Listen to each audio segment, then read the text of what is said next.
This is Lynn Fraser with the Kiloby Center for Recovery. I'm really pleased to have Dr. Ian MacNaughton here with me today.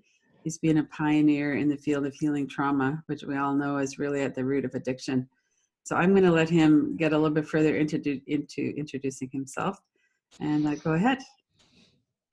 Well, Lynn, thank you so much for giving me this opportunity to present some of what I've learned about the field of trauma, and in particular, in this interview, the area of addiction. I've been working as a psychotherapist counselor for about 45 years now. And of course, in that time, seen a lot of different situations. Sometimes I've found I've been more helpful, other times not so, and which always catapults me to learning more. And in the early days, that was meeting my good friend and original therapist and mentor, Dr. Peter Levine, who's the developer of Somatic Experiencing, which is a body-based, mind-body-based method of working with both developmental and traumas that would be more in the direction of high activation and into PTSD. Actually, when I first started studying the trauma work, it was actually led by my son, who was about 4 and couldn't speak. I should say he could speak, but I had a terrible time understanding him. No one seemed to be able to help him. And like a lot of things in addiction, people have opinions about, well, if you just stopped, or what's wrong with you, or why can't you, right? And in my son's case, it was a parallel where I was told I'm being enabling by worrying about him, or wanting to be with him in the treatment room while he's afraid, and being told I should stay out because that's part of the problem. So I was recommended to Peter Levine in California. Of course, I live in Vancouver, British Columbia. So flew down to see Peter, and he informed me he wouldn't work with his speech. And that I had to, yes, that was quite a surprise to end up flying my son down, everything, having had a conversation, and having Peter say, well, I'm not gonna work with his speech, and there's something functional going on here, something different than the symptom. So when we think of addiction, it's always about the drug, sexual addiction, alcohol originally was one of the big ones, shell shock from war, car accidents, and somehow it's in your head and you should get over it. Right. So when I look back on it now, that made perfect sense, that he was basically saying some of the same thing, that, look, something's going on here. There may be something medical, in terms of his physical apparatus to be able to speak, but he didn't trust that. So, and he also wanted to know how often I was going to see him, because otherwise I should take him home, because he isn't going to work with him unless he can see him frequently enough. All of that, as you can imagine, was a little bit surprising. However, Peter is always a pioneer and so out on the edge, one of the world-class pioneers in the field.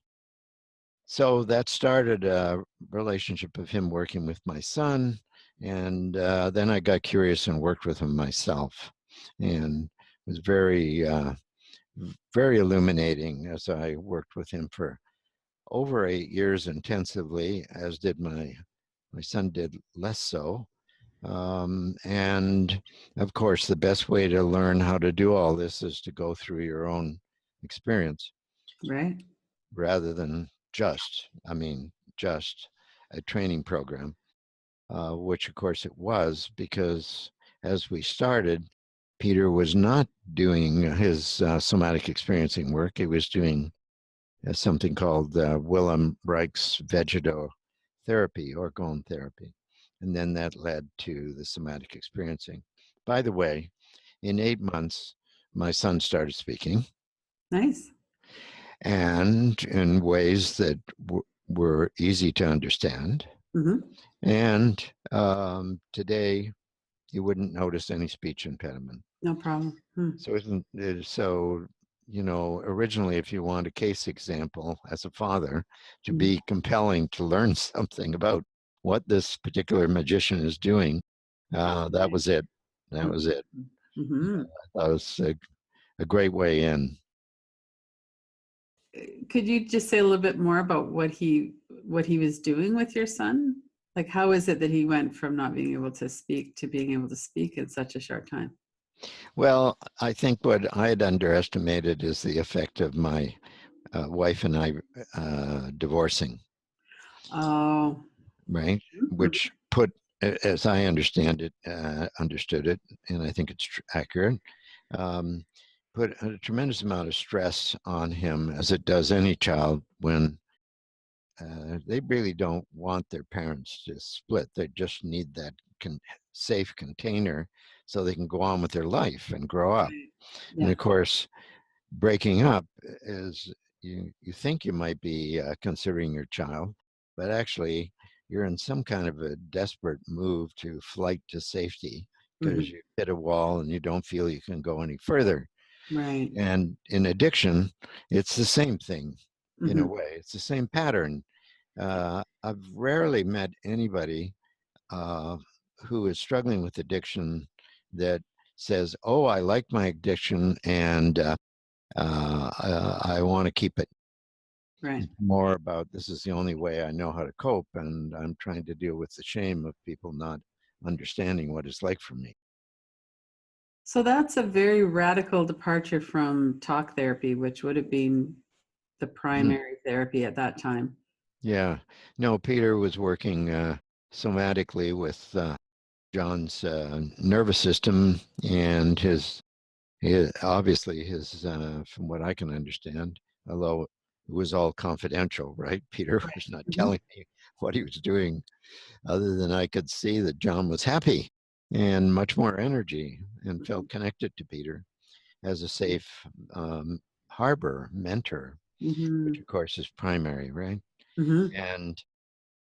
And really, I think working through um, John's ability to have the action in the world that was being taken away from him in a way that he could feel more proactive and empowered and not stuck, especially in terms of being able to also express what he wanted to say and what he wanted to do in a clear way and have just about anybody understand him.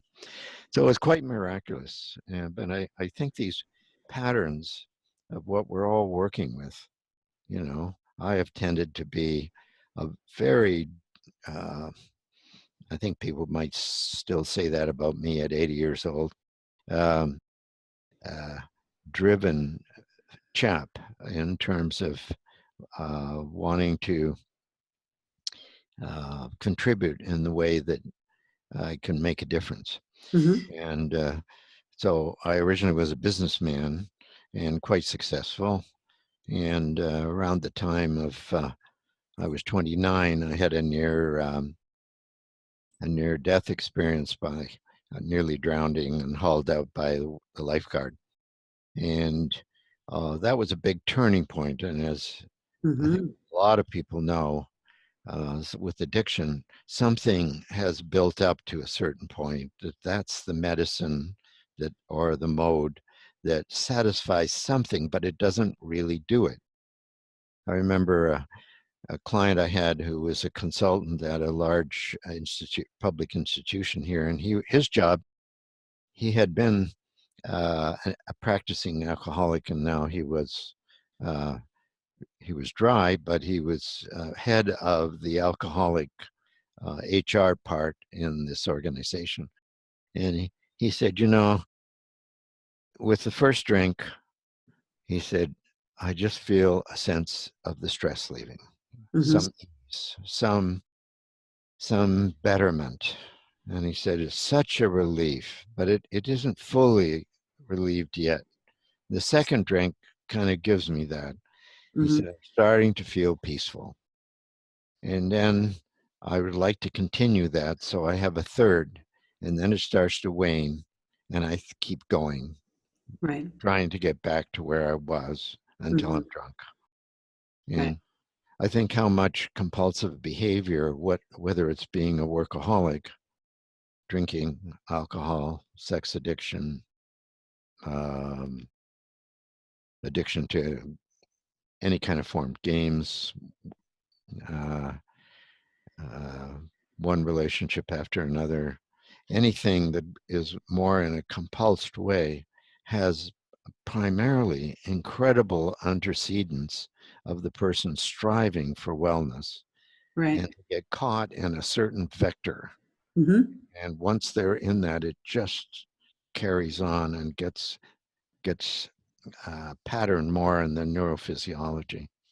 Right. And that really points out how we're all trying to do the best thing for ourselves. Oh my gosh, yeah. Yeah. Yeah, And we're all trying to get away from something. that's true. And I often think with myself and, and the work I do with psychotherapy and the family business advising I'm doing, which of course there's often somebody in the family struggling, Mm-hmm. uh, that um, one pattern we can often utilize in our life is what are we moving away from? And that usually tells us what what we're doing in flight. While if you can get the mirror image of it, it tells us what to move towards. Ah. And I hear that in people's language a lot, and sometimes my own, about what I'm moving away from. Well, certainly, if, as Peter Levine described, working with Nancy, where he developed his patient, that he developed the model, was Nancy was having terrible physical somatic illness symptoms, and he was working with her breathing, and she had her eyes closed, and all of a sudden Peter had an image, and she was shaking, and Peter had an image of a lion, and so, or tiger, sorry, and he said to her, Nancy, run, run, get to the rocks, a tiger's after you. And she did it, and she discharged the energy that she was braced and holding, that was just holding like this, and boom, it undid in a flight fight pattern, and the shutdown, that everything was locked up, right? Mm-hmm. Then, and that was the beginning largely of him having a breakthrough in the work he did. Of course, his doctoral work was about accumulated stress, reserve capacity, and self-regulation. And um, so he had his first doctorate's in medical biophysics. So he had a very neurophysiological grounding for the theory he has about that uh, trauma is basically largely about us not being able to take the action that if we could, we would not be traumatized, Right. Yeah. right? And learning how to titrate the sensations in the body, the small little movements and gestures and sensations between contraction and expansion, and also the uh, sense of pendulating between polarities, which we usually get stuck in between. I want to stop. No, I don't want to stop. Okay. Right. Can you say a little bit more about that? Like the threats used to be primarily physical, and now they're often social. Yes. Certainly physical ones too. Well, when you think about the background of us, we're in a cultural milieu. We have, there's more science coming out with epigenetics that Mm. trauma can be passed down through the generations. And the indigenous people kind of talked about that and knew it Mhm. and do know it. And the non-native people, it's kind of a newer concept, right? Um, so that sure, we come into the world hardwired with certain genetics, right? And then what do we do with that? And how does the environment um, support or hinder the best we can do with the hardwiring? And so there's the developmental sequences that we go through, right from the beginning of in utero, being born, creeping, crawling, standing, moving. And then we're affected by um, how differentiated, and I don't like the word functional, how how well the families manage to do with what they got Mhm. individually and collectively, because they are trying to do the best they can, even though it might not look that way. And you have to speak to that health. And And before we actually go on, yeah, can you just go a little bit more into differentiated? I'm not sure that everyone would know what you mean by that. yes, that's buzzword, but basically, most of us um, spend a fair amount of time reacting to other people, Yeah. right? Yeah. We don't like what they said, or their tonality, or their body language, or how frequently they talk with us, listen, the pace of the conversation, right? The facial expressions. Stephen Porges is a good friend of mine and certainly of Peter's. Has developed his science around, and he has very hard science about it, about how the face and the social engagement and the gesture indicates so much of whether a person feels safe Hmm. with you. And safety is the number one issue because it's a survival issue. Right. And Safety is there's the also, treatment, he says. yes, Yes. safety is the treatment. Yeah. Without that, and things don't move. Hmm. So we have this genetic, developmental, and then other things happen that jolt the nervous system around in significant ways. You know, car accident or operations or um, sexual abuse or um, falling. Think the things that I always think of it um, like a movie strip. A movie film. You you have sound, image, colors, a certain degree of movement at a certain variation and so forth. And, and the sounds have all sorts of things, timbre, tonality. Uh, and so all of this matrix is one way to think about our life as it goes along. We have sensations and feeling tones and emotions and thoughts and all this top executive function in our brain down to through our whole system, and then there's the nerves coming up. And when you have that film strip and there's a disruption in it, there's a film, a gap, and a film. And Mm-hmm. working with trauma is about how to weave and stitch together what was lost in the film strip. Right. And so when we're more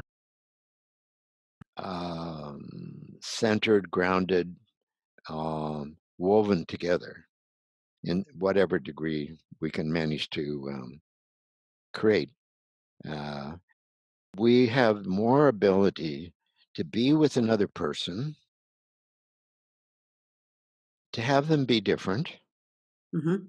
and to still stay connected because we're connected to ourselves and we're not taking it personally or as personally. So then it becomes us in engagement with other people, even if they're angry at us or sad or not making much contact, and we can still see them, and we don't have to distance or get angry or think that they're somehow affronting us, if you will. Um, that's differentiation. Uh, Differentiation is about staying connected in the difference in a healthy way, mhm. and and being connected to yourself, not in a narcissistic I'm the end of the world way, but in a relationship way with the other person. And note, I would add, that's the theory. And I would add, in a human way, noticing when you're reactive and being curious about, now, what's that about? Is that really about the other person? Maybe they triggered something for 5 or 10% of my reaction. But my experience in 45 years of what I've learned personally and with people is that 80, 90% of it, of the power of it, comes from the past. Right. So so every time, I like to think every time I kind of a little reactive, I think, when I can catch it fast enough, and if I don't do it later, what can I learn from this? Must be something about myself. Yeah, not in a self-absorbed way, but in a way to try and expand myself. A case in point. So in my building, of course, there's a men's washroom. Every I'd go in the men's washroom, somebody from another floor, uh, I would say, "Hello, how are you?" There's actually a couple of guys like this, Mhm. and, and no comment, nothing said. Uh, How's your day? How's it been going? You know. So I would try to make this contact, Mhm. and I couldn't do it. And I thought, my gosh, I wonder how to do this. And then I started to get irritated. And I started to think, well, he's just kind of a stuck guy. Yeah. So, right, I'm going south, right? And then I caught it and I thought, I'm not giving up on this. So 2 years later, and I'm not exaggerating, I'm in the elevator with my wife and he's in the elevator. And I said to him, wow, you look so smart in that suit. He said, wow, well, this is my power suit. I'm going to a negotiation. Yeah, I'm feeling really good. From that moment on, that man initiated saying hello to me. Hmm. I had a couple of men like that in the building Mhm. where now, well, the one of them's not here anymore, but the other one, it just, when I see him, he's warm and he's friendly. And what I realized, my theory would be that um, that that's somehow the pattern of relating that they do with do with strangers, um, and that somehow I stopped being a stranger and I Right. started being something else, another colleague, another just another human being. Not Right. trying to right and That gets us into the mhm, issue of numbing as well. Like yes, we can yeah, get into the fight reflex, but also into that flight or stuck or freeze. yeah. Well, So the Stephen Porges has contributed so much to that in mhm. terms of saying, in our nervous system where we get charged up, that's the sympathetic side. And Mhm.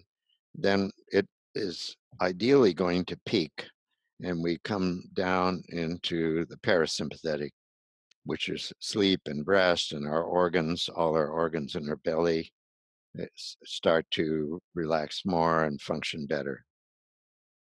So if flight doesn't get us away from a threatening situation, and we can't fight our way through or assert our way through or have enough aggression to, because Mhm. it's constrained by the environment. You have a Mhm. car accident and you're thrown around, like my wife just recently was, Oh, and has post concussion. She couldn't do anything. It was so fast. right. Now she's a trained trauma therapist, but that didn't help at that moment. Right. At the moment, you're thrown back thrown into the wheel, and then driven into the car in front. So at that point, your whole neurophysiology is having a terrible time, and you shut down because Right. the feeling of the terror of dying is too much. Right. So it's functional, like the animal that plays possum until the threat is over and then shakes it off. Hopefully shakes it off because that's what they need to do Hmm. to stay alive. So Stephen Porges did all this great research on what this process of shutdown's about, and he started studying the vagus nerve, which arguably is the biggest nerve in the body. You could say the central nervous system is the biggest. Um, and that he found that there were two branches to the vagus nerve that had not been fully appreciated. One is the primitive vagus, and that's the one that has been developed over eons of time in all of us from primitive time, and it's dorsal. That branch it goes to the back, and it's the one that shuts us down if something's too much. Hmm. Okay. And then the other branch is the ventral or the front, which comes from the 12th cranial nerve and in the inner ear, your face, your gestures, arms.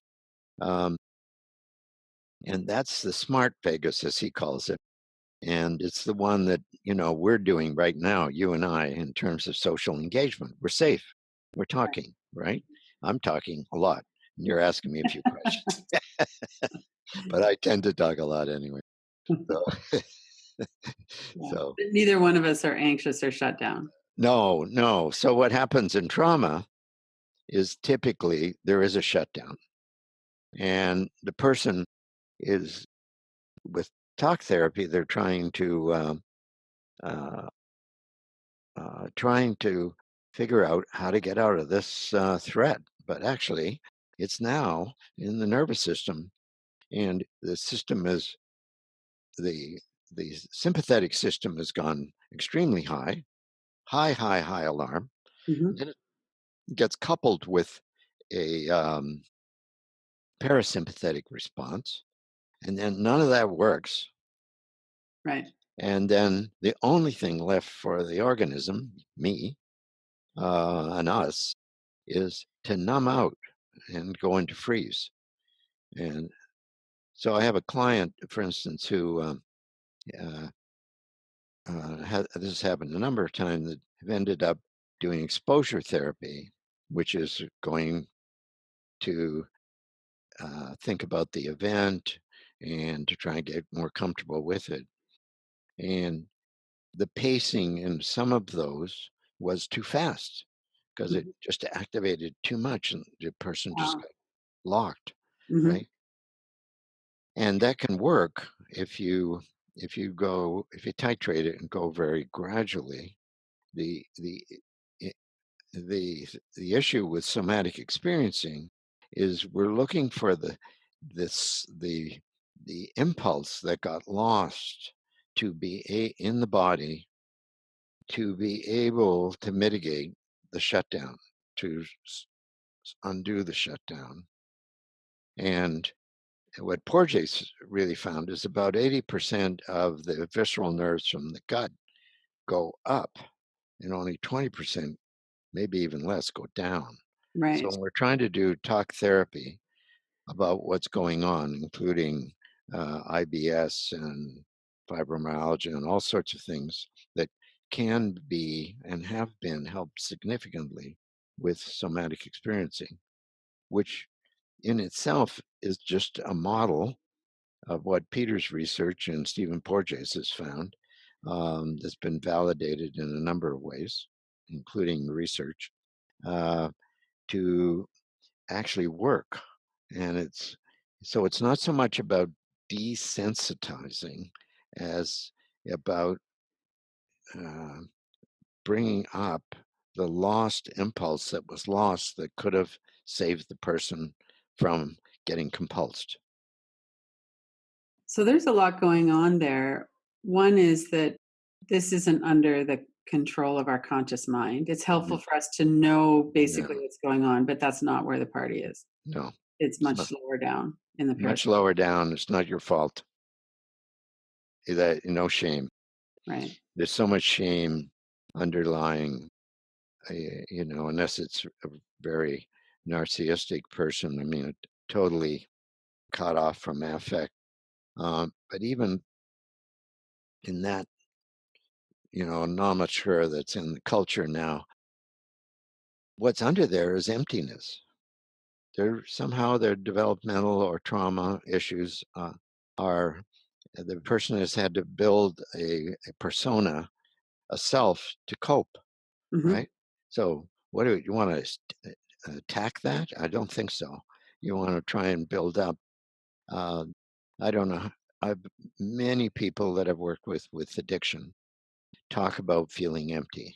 Hmm. You know, their lack of purpose, or they have a lack of driven purpose, but in the quiet of the night when they're alone, there's something about their sense of core self, knowing themselves, feeling inside of themselves their own fundamental goodness Right. is has waned, or is uh, disappears, or isn't developed enough. And I I think we need to help people with, it's about support and challenge, Hmm. appropriate support and appropriate challenge. If you're just doing support with somebody who's in compulsed loop about addiction, um, probably not going to help enough. You have to find a way to appropriately intervene to help with connection, that they feel like you're with them, to give them tools and methods and help them through some of the places that there was the shutdown. Right. And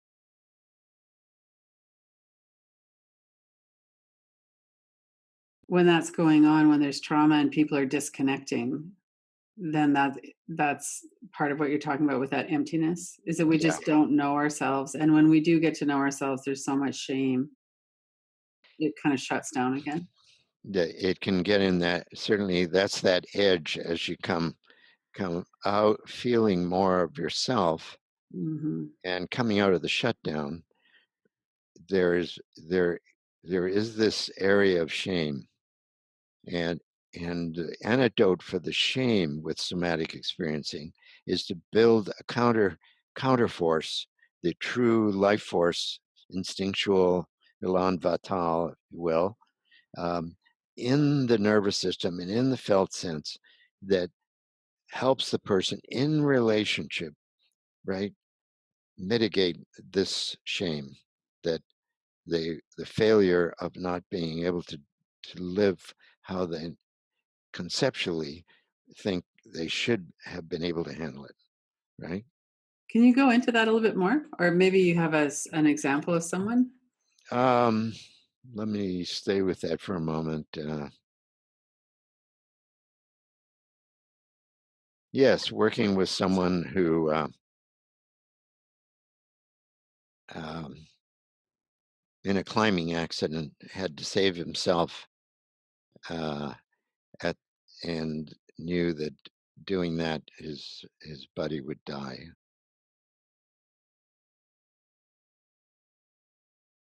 That's a very high stakes situation. Yes, it is. So you can imagine how much high alarm there is. Yeah. You try and avoid it, can't get out of that. Yeah. So you're in a high alarm state, and to some extent, you just have to drive yourself, and part of your emotions has to shut down.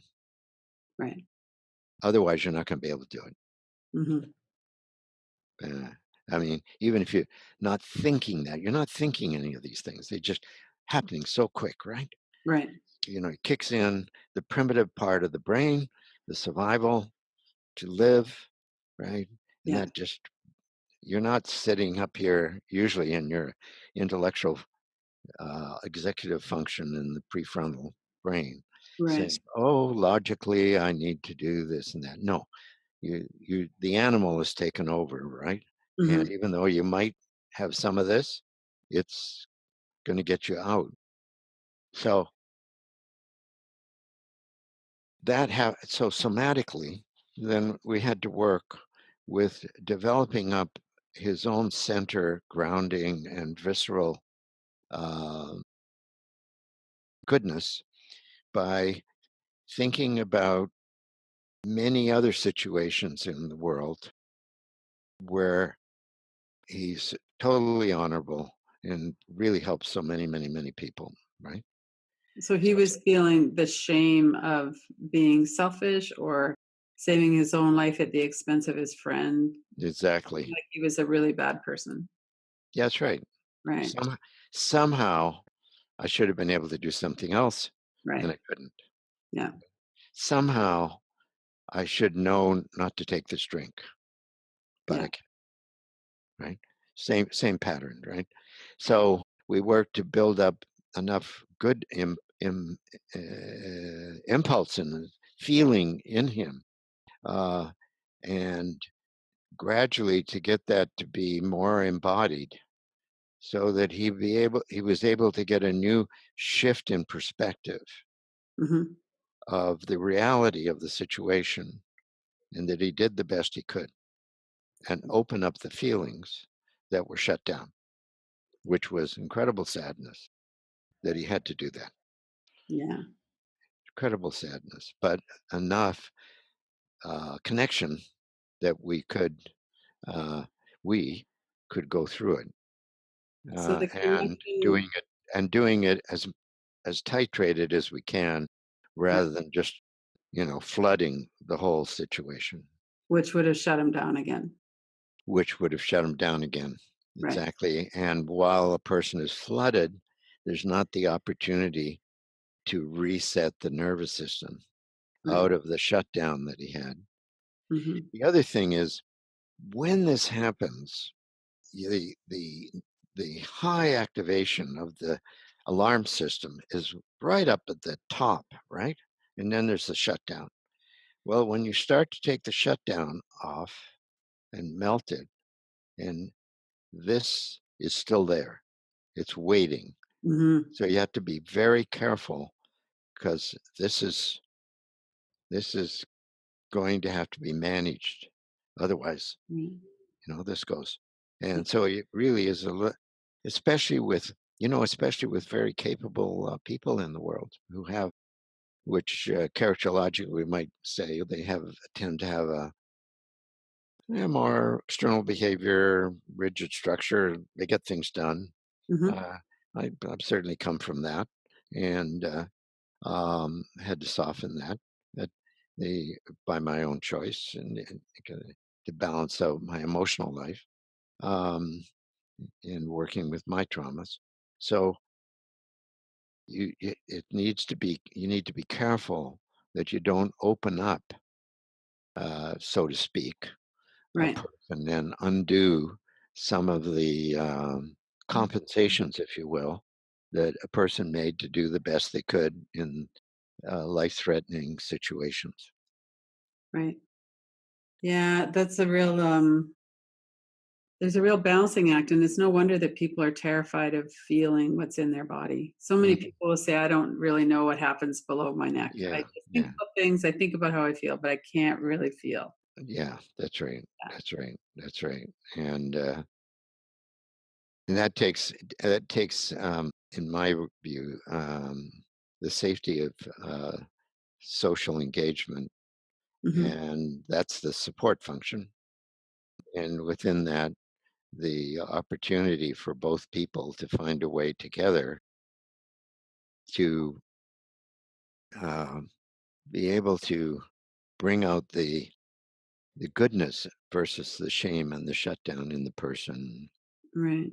Diana Fosha, who I've studied with, who has a system called AEDP, um, and she does a lot of good work in terms of reflecting back to the patient client, um, some of the things that she sees and feels about their own strength and goodness.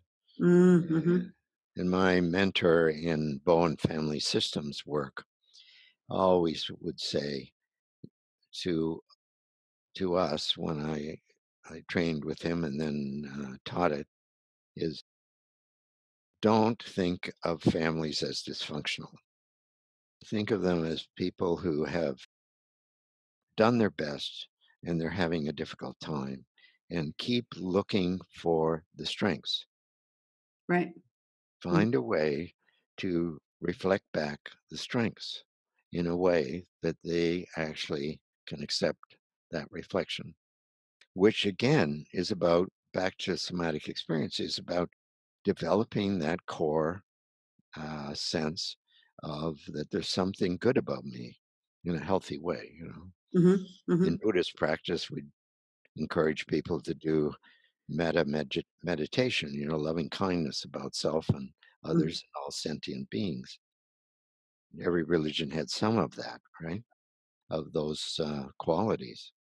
So I think the very powerful how we are with people. We make and I've so often uh, I think it's just easy for us to forget how much impact we have on other people and not realizing that a kind look or face or asking a question or um, offering help, opening a door, any of those things, talking to the waitress or the waiter, Mm-hmm. asking them how their day is going. All those little things help them regulate their systems, and it also regulates mine. Right. Right. One of the things I find interesting about emotional self-regulation is that we can't, I mean, we can maybe try some tools that will help, but really we have to be around other self-regulated people. Yes. We need that contact with people who are safe, which is again, we're getting back to the safety as the treatment. Yeah. Hmm. You're so right, and well, it really speaks to Stephen Porges' uh, work, where he says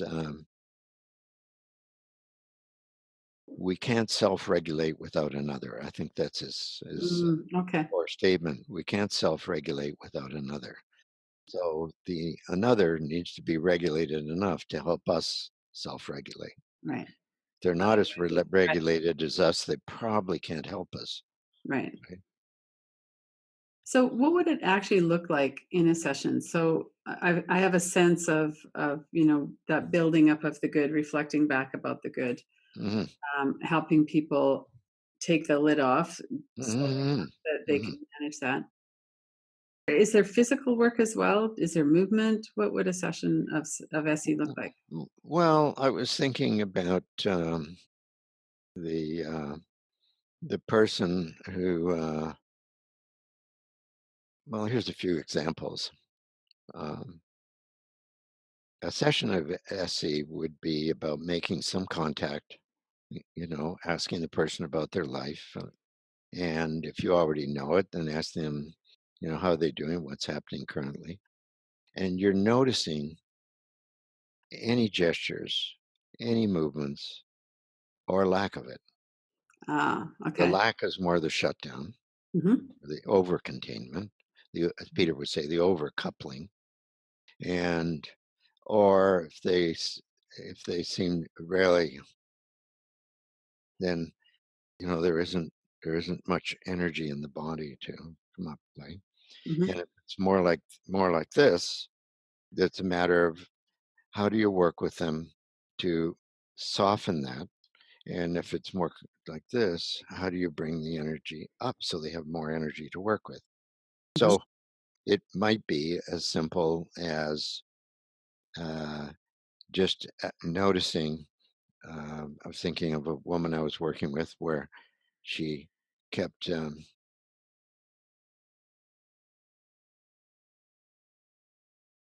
as she was talking, right? And I asked her, would she just pay attention to that? What is she noticing? right? And first she said, I don't really feel anything. And I said, well, I wonder if you could just notice your feet and your weight on the chair and how your how your arms are and so forth. Just gradually starting asking her, what do you notice? What do you notice? Little pieces. Well, Mhm. not very much, but yeah. Well, I do know they're there. Okay, well, what happens with your hands? Oh, well, I notice when I squeeze them, I stop breathing. Oh, could we just work with that? Because what we're working with is expansion contraction now, Mhm. and we're working with pendulation between the two polarities. And then she says, oh, took a breath, said, I'm trying to hold it together because I think there's too much feeling in there. I said, So okay, she's well, literally using her hands to hold yeah, it down. to self regulate. Right. So you don't go, okay, well, what about this? Right? So I say, could we exaggerate the holding, the looking after yourself a little bit more, and Mhm. then gradually open the hands only as far as you want, and then do this again. Oh, she said, oh, my breathing's changing. Oh, wow. Right. Mhm. Oh, I can feel my legs now. Oh, okay. Right. Oh, I feel more present now. Mhm. Oh, I didn't know I didn't feel present. Oh, yeah, now I feel sad. Right. And I'm remembering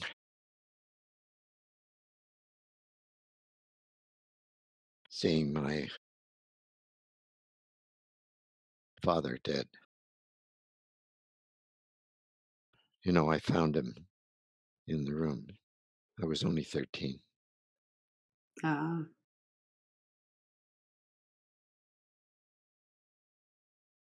And she's been like that ever since. right. So now you're starting to, it's the beginning of the work of starting to move through gently, gently, paying attention to what people's movements, their fingers, their gestures, whatever. And sometimes having people stand up with you and and having them take your hand and and just gradually pushing out so that they can establish their own boundary and feeling what happens in their body when they do that. And Mhm. what happens if they take in and stopping where they feel hesitant. So often people will say, oh well, no, I can't do that. You say, okay, well, push out a little bit more and then just come back in again. Oh yeah, I can go a little bit further now because they've established their boundaries a little bit more for themselves and having them explore what it feels like to have safety in themselves, right? Well, and even the permission to have a boundary. Is that exactly right? I remember teaching a workshop and one of my clients was in it, psychologist, and I was teaching people to walk towards each other and notice where they felt like their felt sense of their body changed and Okay. where they Yeah. wanted the other person to stop. And somebody said, "Can you work with her?" Because I was having difficulty doing the exercise with her. And I said, "Okay." So I asked her, "Well, just walk towards me when you're ready." And and she just walked right into me. Oh. So I asked her if I could walk towards her, and she just let me walk into her. Hmm. She didn't have any boundary, and she had environmental illness, and nobody was able to really help her much because there was no, without being esoteric, there was no actual felt sense of an embodied container that would allow this nervous system to regulate the life force, the impulse of sensation that runs through us Right. to be able to help uh, with the collapse that she was feeling, but you had to develop a boundary to do that.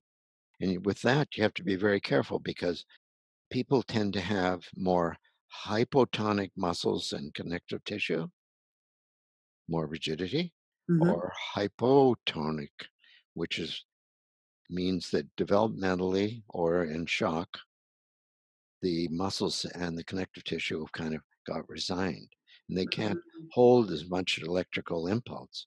So Okay.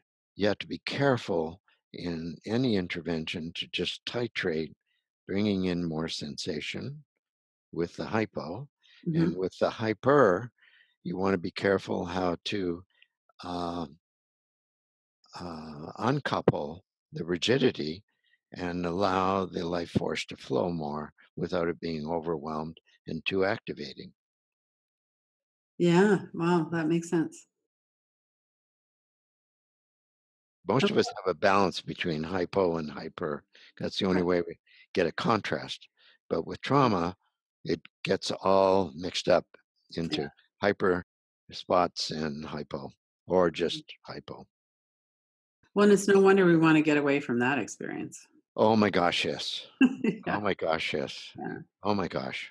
So, if you were working with someone with alcohol addiction or some process addiction, Hmm. how would you specifically, how would you work with that with somatic experiencing?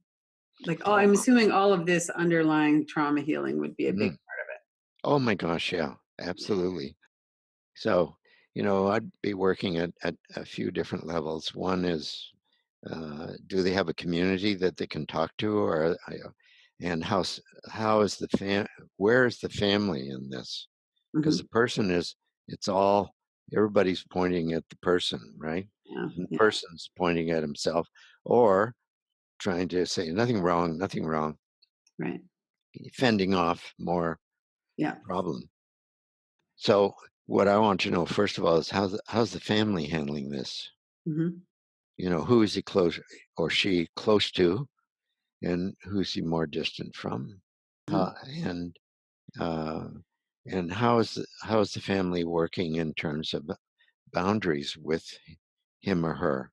mhm, How are they enabling? By that I mean um, doing for the person what they actually are able to do for themselves at the particular time in their life, mhm, or um, so worried that they're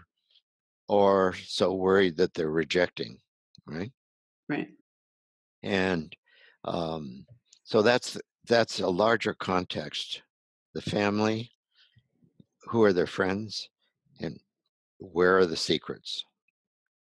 And I might not be able to do much with that at the time, but I want to know, and I want the person to know that I'm interested in the context that they reside in, their Mhm, social network, if they're drinking, who they're drinking with, uh, what's that like? Do they have friends that are different?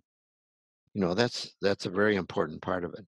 And then on the more interpersonal level, trying to see what kind of connection we can make, mhm, right? About what, right?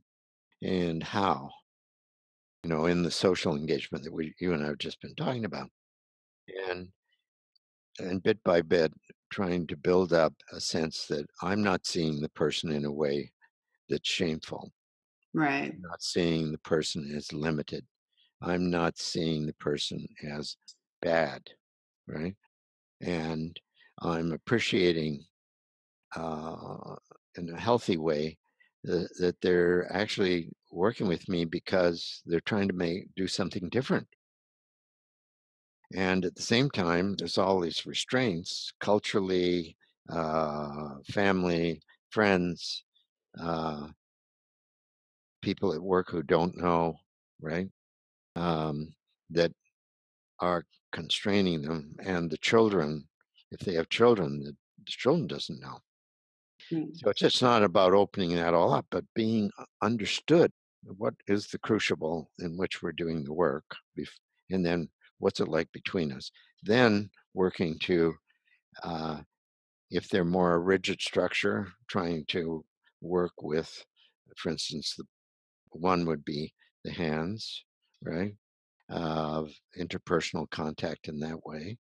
Um, I actually do hands-on table work with people to gently help them either undo some of the shutdown or bring up some of the and or core Mhm. impulse. Mhm. So that they start to feel something other than empty and limitations and stuck, right? And Or who if they're might be very, the only person who really reflects that to them, who reflects some sense of worth and that they're doing their yeah, yeah, the very best they can. yeah, However, it isn't getting them through. So obviously we got to go somewhere else, right. right? And how are we going to do that together, right? Mhm. Right? How are we going to do that together? And how to and when there's relapses, how what was the antecedents and what got too much? And somebody else might be taking antidepressants and clonazepam for anxiety, but this person is drinking, right? So that's the medicine of choice, Mhm. and that's the one that's predictable and all those kind of things. Right. And so working hands-on with people that will allow it, right, judiciously. Uh, if people don't like touch, then you can use a pillow.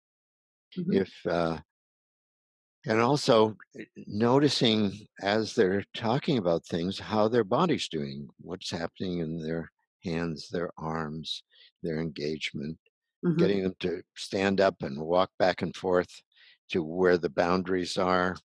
You can use string, Mhm. colored knitting wool to put for them to play out on the floor their boundaries, Mhm. or having them do that with their partner or with a family member or Mhm. with me, Mhm. and exploring how big is their boundary or not, and how big is mine, and is there a do they touch or don't they? Or doing art on how they see themselves as a young person, where they are now, where Mhm. they'd like to be, and then some image of where the gap is. What does that look like? Right. We also use a sound that um, which I'll demonstrate, and people could use. It helps regulate the vagus nerve, and it sounds like it's some Eastern Indian or Buddhist chant or Taoist sound, which all of those systems use for spiritual growth and healing. Mhm. Uh, but actually, it's very specific to helping the vagus nerve. I would say 80% of my sessions, I use this, sometimes right at the beginning. Mhm. I have somebody I work with who has really hit later in life some really tough trauma helping other people. And he does it 5 times a day. It Mhm. helps him regulate and keeps him feeling that he has some action that he can take that actually viscerally helps him. So I'll make the sound, all right? And it's like taking a breath in. And the idea is that hopefully it's going to vibrate the belly, all right? So, and it's not like a long chant, like a hell thing that some people I'll ask to do it and they'll go, "Voo."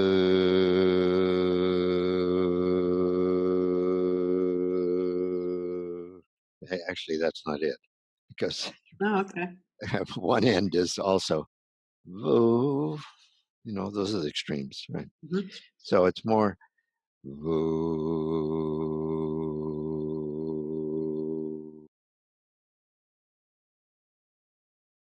And sometimes we do it together. Some people want to do it together, some separately. And they do it like 2 or 3 times, usually three. Uh, and then asking them what do they notice at the end of it. So I wonder whether you and I could do it together for 3 times and then to Sure. find out what it feels like in your body. That'd be Okay. okay? Sure. Okay. Yeah. Do you want to start or do you want me to start? You go ahead and I'll just follow along with you. Okay, that's good. Okay. All right. Mm,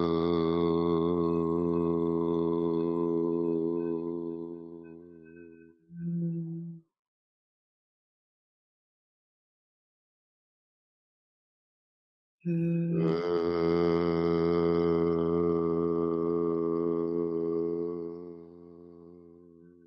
mm. One more. Just noticing about the vibrating of the belly. So,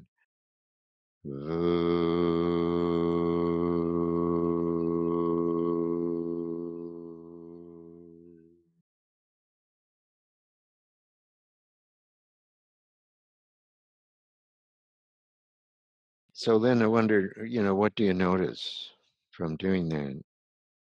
I actually use this sound quite a bit. Oh, do you? Okay. So I've had experience with it. But just coming fresh to that, just right now with the two of us, it's very calming.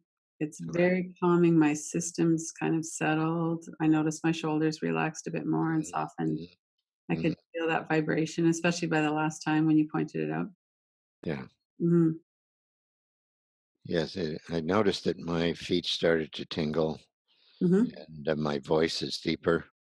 right, So it opened up something in here, mhm, and my belly feels warmer, right. and I just feel not sleepy, but uh, yeah, I think I'm just a little bit more peaceful and calm, relaxed, Grounded.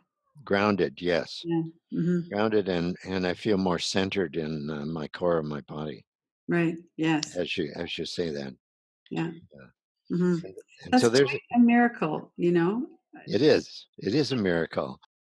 And it was How a miracle how you said grounded, and yeah, I'd forgot to leave that out of my experience, uh-huh, which helped me pay attention to, oh yes, more centered.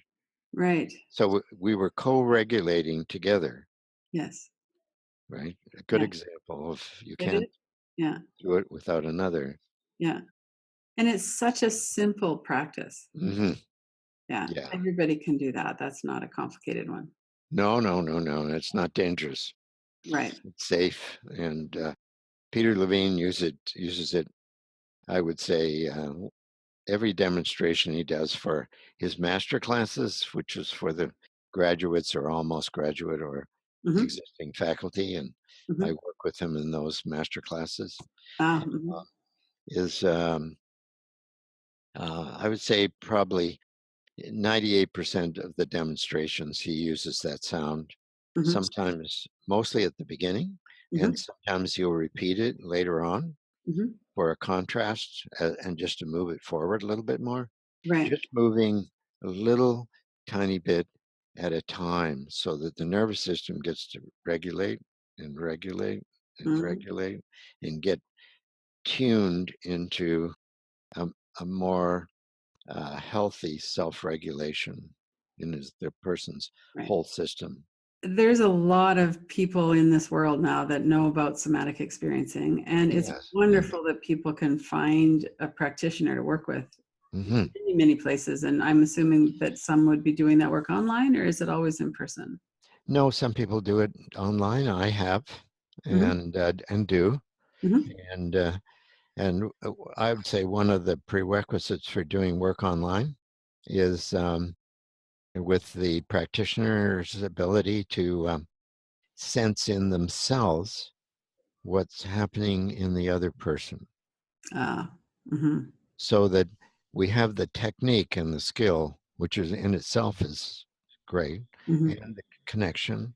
yeah, But in the connection, there's a felt sense in my case of myself, mhm, and that which goes even back to Diana Fosha's work of what's going on in you that might be useful to the other person and may be a mirror of what actually is happening in the other person's body. Right. in their psyche soma, right? Mm-hmm. Mm-hmm. And every time you're you're able to feed that forward and say, well, I've just noticed that, you know, my legs just got a little more sensation. I was wondering, did anything happen to you? You know, we're doing a Zoom or Skype Mm-hmm. set, FaceTime, and other person.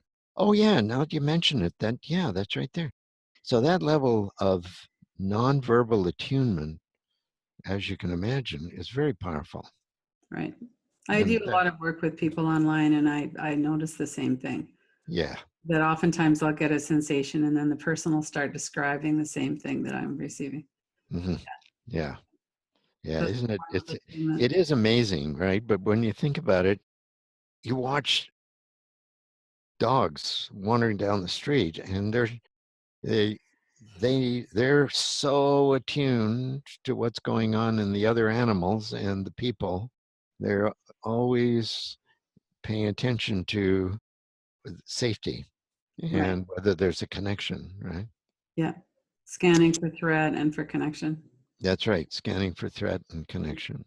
Yeah. Mhm. Well, Safety. it's such wonderful work. It is. It Yeah. is. And it sounds like you're well versed in it yourself. I do something very similar. It's not Yeah. exactly the same, but it's very similar, working with the energy in the Yeah. body and what it Yeah. means in healing Yeah. trauma. Yeah. Yeah. I do a lot of work with which I didn't mention, with the energetic connection and the energy fields around the body and that sort of work. Mm-hmm. Um, and you know, everybody has their own way. Mm-hmm. And one of the things about somatic experiencing and some of the other methodologies, EMDR, which I trained in '95, and some other methodologies, you know, just as I think you are an example of, uh, there's a theme that goes through all of it about what makes it work, Yes. right? And Yeah. you sound like someone who has found your theme about how it all works, and it's your way, and it works for not just you, but for the people who come to you uh, Right. uh, looking for assistance for a better life. Mm-hmm. Mm-hmm. Yes, it's wonderful actually. And I think a lot of people do have that capacity Yeah, if they feel safe enough yeah, to allow that process to start happening. yeah. Yeah. That's right. Yeah. That's right. So how would people get a hold of you? Oh, um, they could email me, Mm-hmm. Ian, IAN, at MacNaughton, MacNaughton .ca. Okay. For my family business work, I have a website called www.transitionpoint.ca. Mm-hmm. And I do some teaching. My private practice is closed to new people. Mm-hmm. And I also wrote or edited an anthology that's gone to about 10,000 copies now, called Body, Breath, and Consciousness by North Atlantic Books. And it's has some of Peter Levine's work in it, and some things we co-authored, and a good amount of understanding developmental work through a very exquisite mind-body system called body dynamic analysis, which I'm trained in and certified in, and also a teacher of. So, and I weave that together with Peter's work. Originally, I started with body dynamic analysis through Peter, Mm-hmm. because he and I were in the first 2 years together studying it. And then he decided he really needed to focus on his own work because he just couldn't do it all. So he stepped out of the training. I went on and then became a teacher of it. And so that's in the book as well. And it's so for people who want to understand their character and also family systems and trauma work, uh, and Reiki and vegetal therapy, there's Gestalt therapy. Mm-hmm. There's different articles by different people who I've learned from, as well as my own work. Oh, that sounds fascinating. Yeah, Yes. yeah. It's a real synthesis, bringing in a lot of pieces. Yeah, and I think that's, Yeah, it sounds like that's what you do too. yeah, very much so. Yeah. You know, I always think I hesitate at the edge, going, oh no, no, no, no, no, I learned, I don't have the time. And boom, I start studying something and So, what is the address that they should look for Peter's work for the somatic experiencing? Is it the Training Institute or? well, just Googling somatic experiencing Mhm, or trauma healing. Um, and there's the website gives a lot of information about it, about the work. mhm, There's lots of videos on YouTube, mhm. and you can find a practitioner by just, it asks, if you want to find a practitioner. So there's work in Korea, South Africa, throughout Europe, Australia, New Zealand, um, Brazil, Argentina. So Really, a lot of places in the yeah, world. a lot of people, and Peter himself does a lot of consulting around addiction. Mhm. Yeah, and presentations about addiction. He's Yes, done a lot of work in that field, right. even more so than I have. Mhm. But hey, Oh, that's wonderful. yeah, you So bet. what is one last piece of advice that you might have for someone who's maybe new to healing addiction or needs some inspiration? Where would be a place that you'd want them to start? Hmm.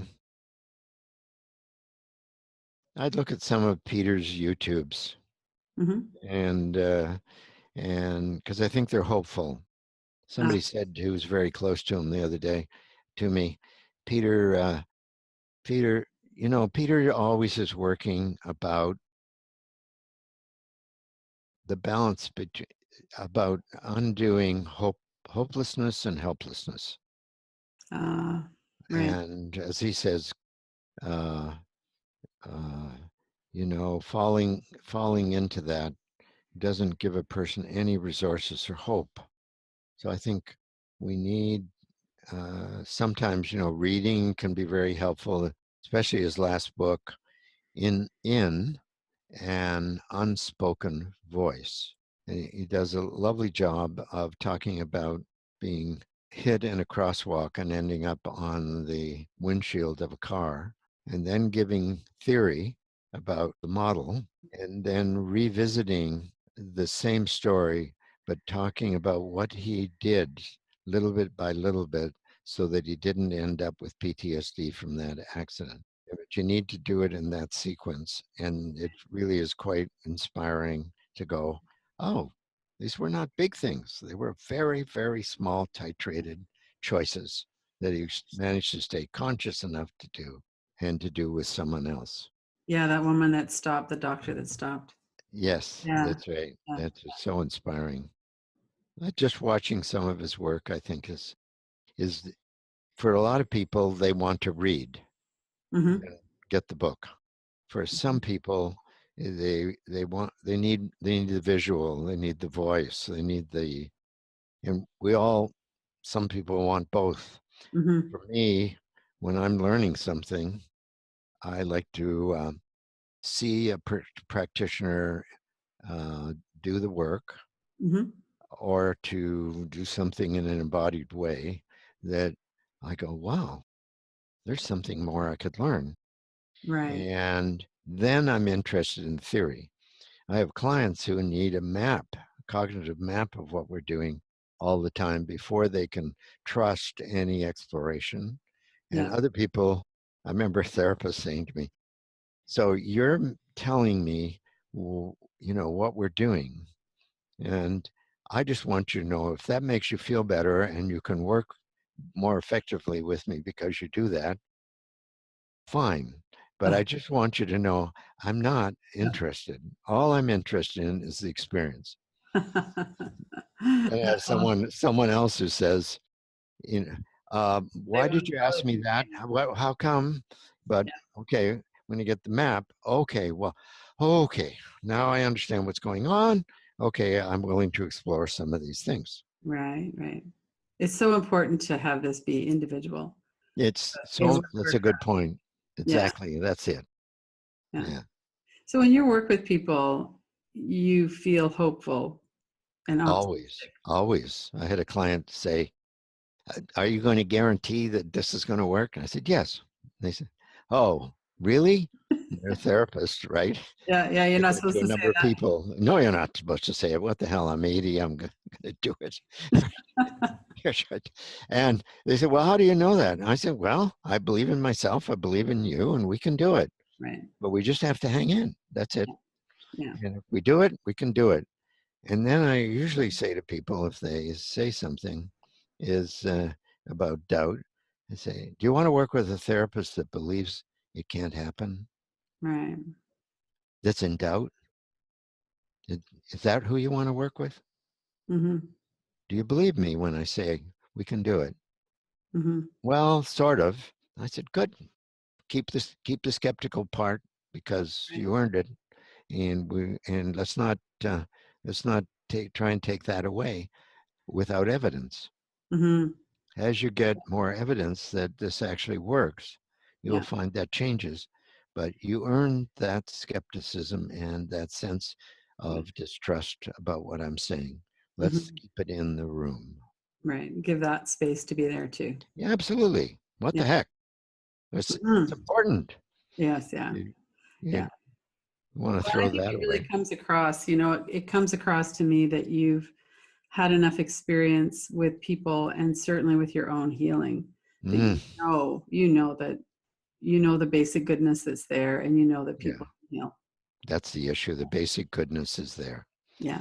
Yeah, and I always remember uh, uh, being with a lama who was giving a talk, and a wonderful guy. He's passed away now, and he said, "Well, there's always Buddha nature in Buddhism," Hmm. and he said, "Okay, well, yeah, there's all sorts of things that we have to struggle in life, and some not so pretty, and some really take us in bad directions or good directions or whatever."